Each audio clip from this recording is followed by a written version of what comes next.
అందరికీ నమస్కారం. మన ఛానల్కి స్వాగతం. ఈరోజు మనం ఈ వీడియోలో శ్రావణ మాసం నెలలో ఎలాంటి పూజలు చేసుకోవాలి అనే విషయాల గురించి ఇప్పుడు మనం వివరంగా తెలుసుకుందాం. శ్రావణ మాసం అంటేనే మన తెలుగు ఇళ్లలో భక్తి, పూజలు, వ్రతాలు, మంగళకరమైనటువంటి కార్యక్రమాలతో ఎంతో పవిత్రంగా భావించే సమయం అని చెప్పవచ్చు.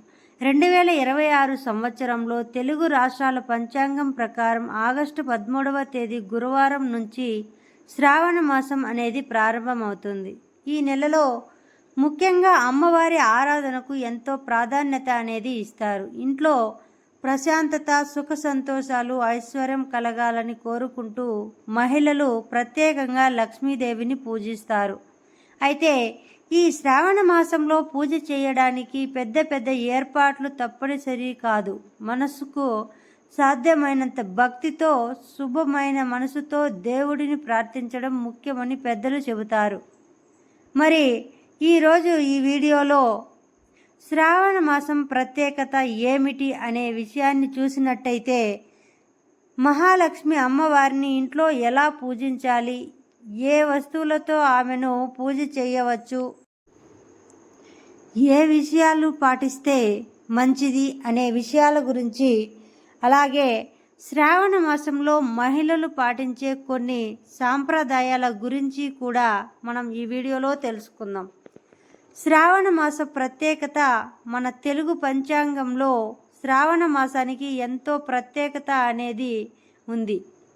ఈ శ్రావణ మాసంలో లక్ష్మీదేవి, గౌరీదేవి, శివుడు వంటి దేవతలను భక్తితో ఆరాధించడం అనేక కుటుంబాలలో సాంప్రదాయంగా కొనసాగుతోంది.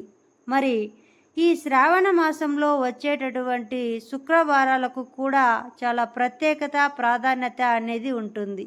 ప్రతి ఇంటి ఆచారం, కుటుంబ సాంప్రదాయం, ప్రాంతీయ పంచాంగం కొద్దిగా భిన్నంగా ఉండవచ్చు. కాబట్టి పూజ తేదీలు లేదా ముహూర్తాల విషయంలో మీ ప్రాంతానికి సంబంధించిన పంచాంగాన్ని కూడా పరిశీలించడం చాలా మంచిది. ఇంట్లో మహాలక్ష్మి పూజ ఎలా చేయాలి? ముందుగా పూజ చేసే ప్రదేశాన్ని శుభ్రంగా చేసుకోవాలి. ఇంటిని శుభ్రం చేసి పూజా గదిని లేదా పూజ చేసే ప్రదేశాన్ని అందంగా అలంకరించుకోవచ్చు. మరి మీకు వీలైతే ఇంటి ముందు ముగ్గు అనేది వేయండి. తర్వాత ఒక చిన్న పీటను ఏర్పాటు చేసి దానిపై శుభ్రమైన వస్త్రాన్ని పరచండి. ఆ వస్త్రంపై లక్ష్మీదేవి చిత్రాన్ని లేదా విగ్రహాన్ని ఉంచుకోవచ్చు. కలశం పెట్టాలనుకుంటే శుభ్రమైన నీటితో కలశాన్ని నింపి పసుపు, కుంకుమలతో అలంకరించి మామిడి ఆకులు మరియు కొబ్బరి ఆకులను ఉంచుకోవచ్చు. ఇక్కడ ఒక విషయం గుర్తుంచుకోవాలి. అది ఏమిటి అంటే, పూజలో ఉపయోగించేటటువంటి వస్తువుల సంఖ్య కంటే భక్తి, శ్రద్ధ, శుభప్రదమైన మనసు చాలా ముఖ్యమైనవి. అందరికీ అన్ని పూజా సామాగ్రి అందుబాటులో ఉండవు. కాబట్టి ఉన్న వాటితోనే సాదాసీదాగా పూజ అనేది చేసుకోవచ్చు. అమ్మవారికి ఏమి సమర్పించాలి? లక్ష్మీదేవికి పూలు సమర్పించవచ్చు. మరి కుంకుమ, పసుపు, అక్షింతలు, పండ్లు, కొబ్బరికాయ నైవేద్యం వంటి వాటిని మీ కుటుంబ సాంప్రదాయం ప్రకారం సమర్పించవచ్చు. మరి నైవేద్యంగా ఇంట్లో తయారు చేసిన తీపి పదార్థం లేదా మీకు వీలైన సాత్వికమైన ఆహారాన్ని కూడా పెట్టవచ్చు. పూజా సమయంలో తొందరపడకుండా ప్రశాంతంగా దేవుడిని స్మరించడం. పూజ సమయంలో ఏమి ప్రార్థించాలి? అమ్మవారిని ప్రార్థించేటప్పుడు కేవలం డబ్బు లేదా ఐశ్వర్యం మాత్రమే కోరుకోవాల్సిన అవసరం లేదు. మరి అమ్మ, మా కుటుంబంలో అందరికీ ఆరోగ్యం, మనశ్శాంతి, సంతోషం కలగాలి, మా ఇంట్లో ప్రేమ, ఐక్యత ఉండాలి, మంచి ఆలోచనలు కలగాలి, మా కష్టాలను ఎదుర్కొనే ధైర్యం అనేది ఇవ్వాలి అని ప్రార్థించవచ్చు. ఇలాంటి ప్రార్థన మనసుకు కూడా ప్రశాంతతను అనేది ఇస్తుంది. ఈ శ్రావణ శుక్రవారం ప్రాముఖ్యత, ఈ శ్రావణ మాసంలో వచ్చేటటువంటి శుక్రవారాలకు అనేకమైనటువంటి కుటుంబాల్లో లక్ష్మీదేవి పూజకు ప్రత్యేకంగా భావిస్తారు.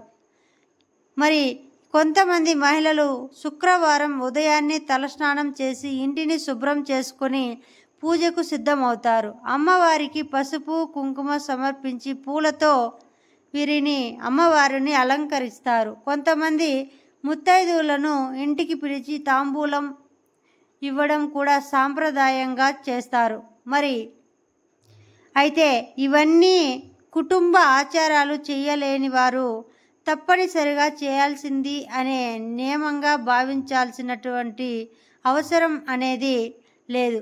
ఈ శ్రావణ మాసంలో పాటించాల్సిన మంచి అలవాటు ఏంటి అంటే, ఈ పవిత్రమైన నెలలో మనం కొన్ని మంచి అలవాట్లు అనేది పాటించవచ్చు. మరి ఈ మొదటిది ఇంటిని మనం శుభ్రంగా ఉంచుకోవడం.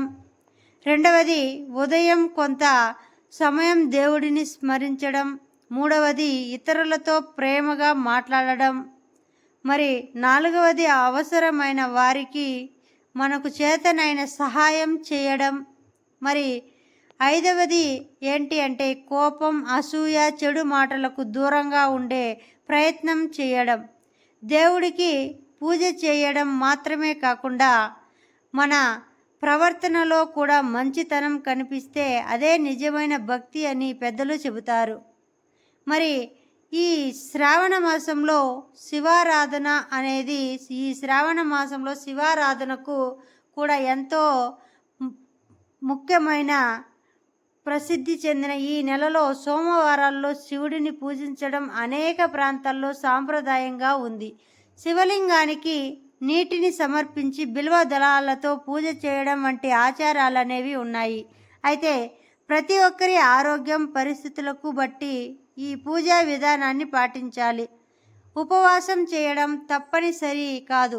ఆరోగ్య సమస్యలు ఉన్నవారు కూడా లేదా ఉపవాసం చేయలేని వారు సాధారణ ఆహారం తీసుకుంటూ భక్తితో పూజించవచ్చు. ఈ శ్రావణ మాసంలో చేయగల దాన ధర్మాలు, ఈ నెలలో మనకు సాధ్యమైనంతగా దానం చేయడం కూడా చాలా మంచి అలవాటు అని చెప్పవచ్చు. ఆకలితో ఉన్నవారికి ఆహారం ఇవ్వడం, అవసరమైన వారికి బట్టలు ఇవ్వడం, విద్యార్థులకు పుస్తకాలు అందించడం మరియు పేదలకు సహాయం చేయడం వంటి పనులు చేయవచ్చు.